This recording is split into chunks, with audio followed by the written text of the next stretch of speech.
Hello guys, good morning. Namiss niyo ba ang voice over ko? So ngayon magvo-voice over serye muna tayo guys. Dahil nga marami na akong video sa phone ko, so kailangan ko nang i-voice over ito. So guys, ito nga nagawa nga pala kami dyan ng siomay nung umuwi yung aking asawa. So yan, nagayat nga pala kami dyan ng carrot, sibuyas, and nilagay ko na rin dyan yung ating pork knees. Nilagyan ko nga lang pala ito na isang itlog guys. Depende sa inyo kung ilang itlog ang ilalagay ninyo. At pagkatapos, nilagyan ko nga rin pala ito ng oyster sauce. So, depende din sa inyo kung gusto nyo din ng oyster sauce. And nilagyan ko rin ito ng garlic powder. At pagkatapos, nilagyan ko rin ito ng onion powder. At isinulod ko na nga din pala dyan guys ang ating pink salt. At pagkatapos, nilagyan ko nga rin pala ito ng brown sugar guys. So, depende sa inyo guys kung gaano kadami at kaalat ang inyong ilalagay. At pagkatapos, nilagay ko na rin nga pala dyan ang ating paminta. Siyempre, hindi mawawala yan guys. Pag walang paminta, hindi masarap ang lasa guys. At pagkatapos, binudburan na rin natin ito ng brown sugar.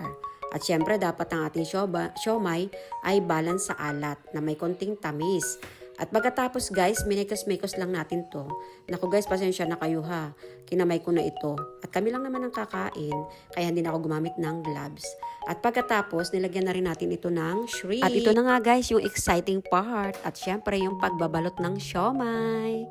Yan. Alam nyo ba guys, ang gamit ko nga pala dyan pambalot ay yung dumplings. Pero same lang naman siguro yan, no?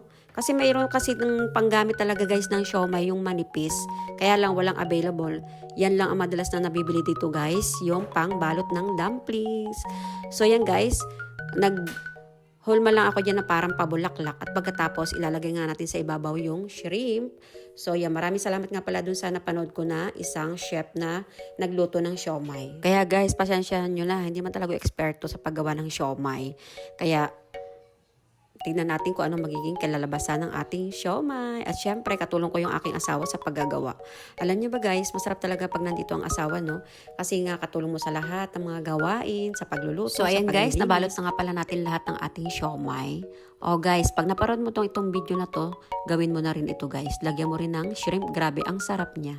So ayan guys, nilagay ko nga lang pala yan sa kawali. Ipapatas lang natin yan guys, lahat.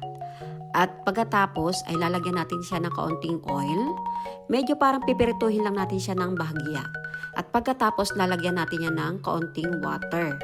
And then, tatakpan natin para ma-steam siya guys.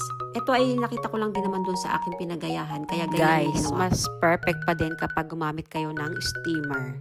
Dahil nga wala akong steamer at itong kawali ang aking available. So, dito na ako nag-steam. So, ayan guys, niluto ko nga lang pala yan ng 30 minutes. Dapat lutong-luto guys yung ating mince. So, ayan na guys.